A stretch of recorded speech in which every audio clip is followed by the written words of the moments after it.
folks, it's me, Michaela, and welcome back to my channel. It is not quite the end of March, but I know I'm not going to be reading any more books, so I am here to bring you my March reading wrap up and talk about the books I read this month. And oh, it was a good month for reading. I loved this month for reading. Like everything else about this month, not as great, but reading, whew, blessed. As always, let's start off with a couple stats. I read 4 books this month. I know, not many, but they were good. Quality over quantity, people. I read 2 digitally through Libby Loans, and I had 2 books that I physically owned. I read a total of 1,677 pages this month for an average book length of 419 and about 54 pages a day. And my average rating for this month was a 4.25. That's right, it was so good, so good. So the first book I read this month was Notes on an Execution by Danya Kukafka. This is actually going to be coming up in a reading vlog, I think very soon. So keep your eyes peeled for that one. But I did really enjoy this book. This is a literary suspense, not something I normally pick up, not something I'm normally gravitating towards, but I did want to expand my reading more this year. So I picked that up. It was actually on my 23 books in 2023 list. It's not 2024, I know. But I did read it and I did really enjoy it. I gave it 4 stars. I think it's like a very highly thought-provoking book while also giving you like the entertainment and keeping you hooked through the story of like the suspense in it. It is basically the life story of a serial killer on death row told through the women in his life. And it's gonna make you think, it's gonna make you question, it's gonna make you tense, it's gonna make you worry, it's gonna make you think and feel a lot of things, and I highly suggest you read it. I decided to read it because I only saw good things said about it, and I have to agree. It's a very good book. I suggest you read it. I will have a lot more thoughts in that reading vlog when it comes up, but I really should actually be packing for a flight right now instead of filming this video, so we're doing short, sweet, snappy, while there's still light outside. You know? I think you know. So that's kind of like all I want to say on that for now. Just it's a really good book, really thought-provoking. You should probably consider reading it. I then read Murder in the Family by Cara Hunter. And I'm going to be honest with you. Like, this book took over my life for, like, at 3 days. Like, 3 days of my life was fully dedicated only to this book. I made an extremely long video that I'm quite proud of, where I tried to solve this murder mystery in 1 day. It did not take me 1 day, but I really tried to have it be 1 day, and I think it was a lot of fun. I had so much fun making that video, and I had so much fun with this book. I gave this 5 stars. This was such an enthralling whodunit kind of murder mystery. It's told completely through transcripts for a show as well as other multimedia. So it's a really quick read, super digestible, and super fun to kind of like try and wrap your head around all of the clues that could be leading you to try and solve it. Again, another highly recommended book. Like, you should read this book. Read this book and then go watch my video on it. Or if you don't want to read this book, just go watch my video on it and then you'll know everything that happens in the book because I tell you.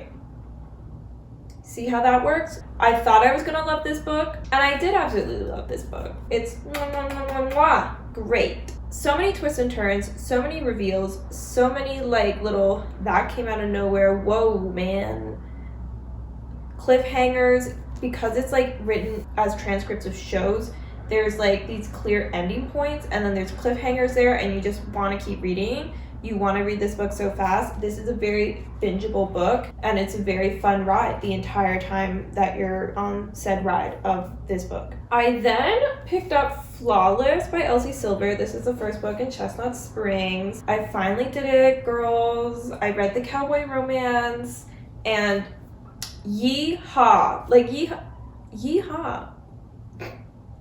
I really enjoyed this book. I gave it 4 stars. It wasn't quite a 5 for me just because there was some times where I didn't feel quite as invested in this book until a little farther into it than I was hoping. And there was also times where I would have to reread a lot of scenes with dialogue because I would get lost. I would get lost trying to figure out who was saying what exactly, and I'd have to reread it a lot because there weren't as many, I think, descriptions to kind of lead you to follow the conversation properly in some places. So I would have to like go back and reread and try and just like logic my way into be like, oh no, that person said that, not this other person. And that kind of just took me out of the book a bit. So I could not give it 5.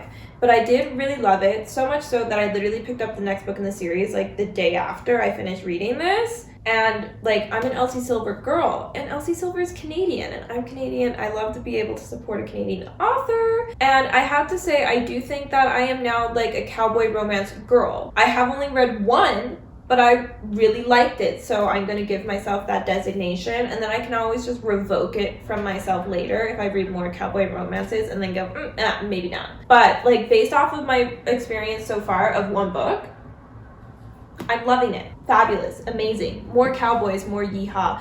Honestly, I read this book and now I'm like, do I buy cowboy boots? Should I own cowboy boots even though it does not match anything about my current fashion style or aesthetic? Like, is that a thing that I should get?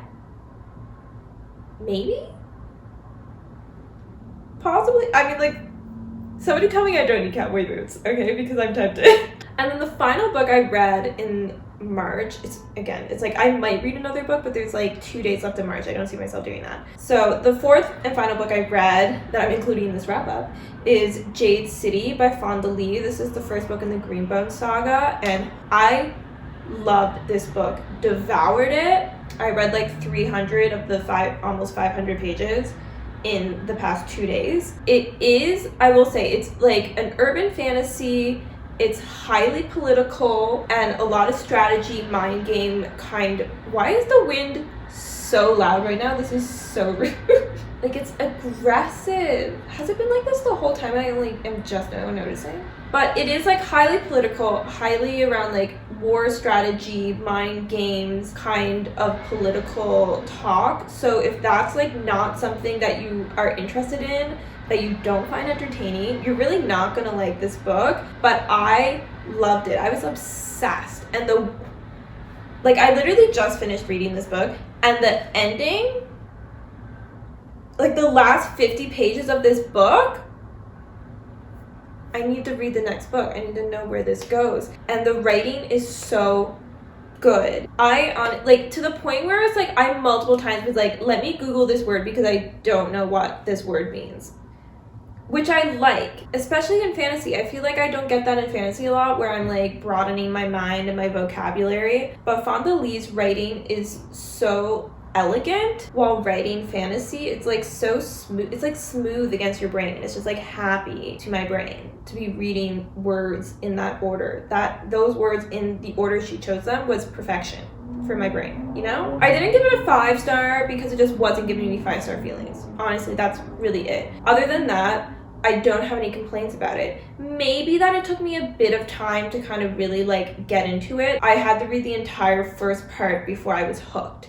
And that's kind of a lot of the book. That's a fair amount of book to read before being hooked. And I can definitely see why somebody would like choose to DNF it, because it's like 500 pages. And if you read like 50 pages to like 50 to 100 pages before you get hooked, that's a lot of dedication before getting hooked. So I can understand. But I loved it. This kind of like urban fantasy where there's cars and guns and phones and things is not something I usually read. And it was really fun. And it's very much so like mafia boss clan war, but fantasy. I think the magic system with the Jade is like, it's so well interwoven and entwined with the world building and the characters and the history and like everything around it. It really feels like very like seamlessly in place. You never question the magic and you never question how the Jade works. You just like are reading and it's there. I will say it's like some of the powers and how it works is a little tad confusing. So again, why I couldn't really give it 5-star feels. Overall, great read. Will need to be reading the next in the series. I will definitely be reading the entire trilogy, and I'm excited to pick up the next book. I think I will have to like potentially buy this book because I can definitely see myself wanting to reread this in the future because it is a good fantasy, and I'm kind of mad at myself for not buying the paperback to read it because it has a map, and when you're reading on your iPad, you just can't reference the map, okay? Because it's way too much effort to be going back and forth. With a real book, you could just check the map. You read something about a place, you go check where it is. Can't do that on an iPad. That made me mad. And I also just like don't like reading on my iPad, but I did because I didn't want to have to buy another book because I'm trying to be on a budget, but here I am still buying books. Oops. But anyway, that's a whole other story, and really that's all I did in March. Like, I really worked so many extra hours this month. It's ridiculous. I'm proud that I managed to even read this much because I swear my brain was not working for the majority of it. But here we are at the end of the month, and it ended up being really good for reading. So make sure to comment down below and let me know any of your thoughts on these books. Also, let me know of any recommendations you have for me that you think I might like based off of my feelings towards these books. If you happen to like the video, make sure to give it a like. If you happen to like me, consider subscribing. I'd be happy to have you. And with that, I hope you're having a wonderful day today. Bye!